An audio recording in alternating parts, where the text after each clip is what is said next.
Voici ma sélection pour vos lectures d'été, 5 ouvrages, des romans, mais aussi de la spiritualité, et puis Jésus pour finir. Alors tout d'abord un très beau roman, un roman que j'ai découvert cette année avec beaucoup de plaisir. Après Alto Braco, eh bien, je vous conseille L'Enfant Parfaite de Vanessa Bamberger, publié aux éditions Liana Levy. Vanessa Bamberger est un magnifique auteur que j'ai eu énormément de plaisir à retrouver dans un roman très différent. L'Enfant Parfaite, eh bien, c'est Roxane, une jeune fille, une jeune lycéenne qui rentre au lycée. Elle subit une pression énorme de la part de ses parents, elle ne peut pas faillir, c'est impossible. C'est une très bonne élève, elle rentre au lycée très confiante, mais voilà, patatras, tout ne se passe pas comme prévu, elle faillit, elle est en train de sombrer corps et biens. Le doute s'installe en elle et puis tous les problèmes des ados qui la submergent. Vous allez découvrir au travers de ce roman extrêmement sensible et très poignant eh bien, la descente aux enfers d'une jeune fille qui croyait pouvoir réussir à tout prix. C'est un ouvrage qui se trouve être extrêmement bien documenté. Vous allez suivre au plus près cette jeune adolescente qui vraiment va vivre quelque chose de terrible. Je vous laisse découvrir la suite à travers un roman qui décidément m'a beaucoup marqué cette année.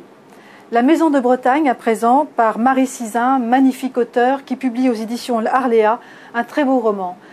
Claire est une jeune femme qui s'apprête à partir en Bretagne, qui part en Bretagne pour vendre cette maison de famille dont elle ne sait plus quoi faire. Elle trouve dans cette maison un cadavre et la patatras, il faut tout arrêter, la vente. Et c'est à travers ces quelques jours de suspension entre l'acte qu'elle s'apprêtait à faire et cette nouveauté dans sa vie, qu'elle se rend compte à quel point cette maison est terriblement importante pour elle. Je vous laisse découvrir ce roman qui se lit mais vraiment avec énormément de facilité et de bonheur, tant la Bretagne suppure tout au long de ses pages. C'est vraiment une amoureuse de la Bretagne, c'est une Bretonne qui parle et qui écrit ici, pour notre plus grand bonheur, un ouvrage que j'ai eu énormément de plaisir à lire. Tu éclaires ma nuit, à présent, du dominicain Grégoire Huyghe-Beaufond, c'est publié aux éditions du Cerf. Un vrai coup de cœur pour moi cette année, un ouvrage d'une énorme maturité spirituelle. Tu éclaires ma nuit, eh bien ce sont toutes nos nuits, celles de la détresse, de la solitude, de la souffrance aussi, et puis du deuil bien sûr. Toute cette souffrance, toutes ces nuits qui nous sont personnelles et uniques, eh bien elles sont aussi force de consolation à travers l'écriture. L'écriture se tient toujours auprès de nous, nous dit le frère Grégoire, et c'est au sein de l'écriture que Dieu nous attend.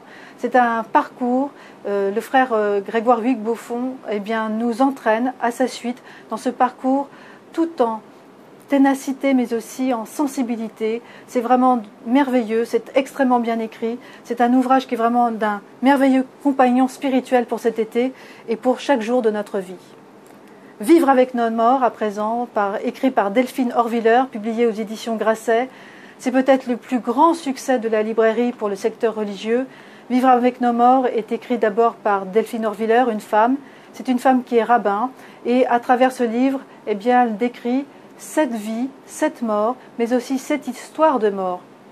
C'est une femme qui écrit, une femme avec toute sa sensibilité, une femme qui a l'habitude d'accompagner les familles endeuillées, mais aussi les personnes au seuil de la mort. Ce sont aussi des histoires de notre propre rapport avec la mort. C'est un ouvrage merveilleux d'humanité, un ouvrage qui est une force de consolation, là encore, un ouvrage qui nous fait prendre conscience de la fragilité de nos vies et de nous faire comprendre combien la vie est précieuse jusqu'au bout. Et puis enfin, pour terminer, un formidable événement éditorial, un dictionnaire, Dictionnaire Jésus, publié aux éditions Bouquin. C'est l'école biblique de Jérusalem qui, ici, met au grand jour le fruit de ses travaux, de ses recherches, de la Bible dans ses traditions, ce grand projet que l'école biblique de Jérusalem mène, sur lequel il travaille depuis de nombreuses années. Et bien ici, c'est le fruit de ces années de travail, de ces années de recherche.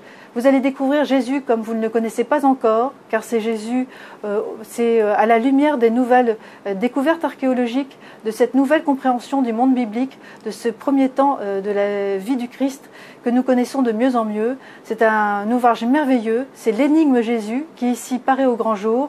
Si vous voulez répondre à la question que Jésus nous pose, pour vous, qui suis-je ?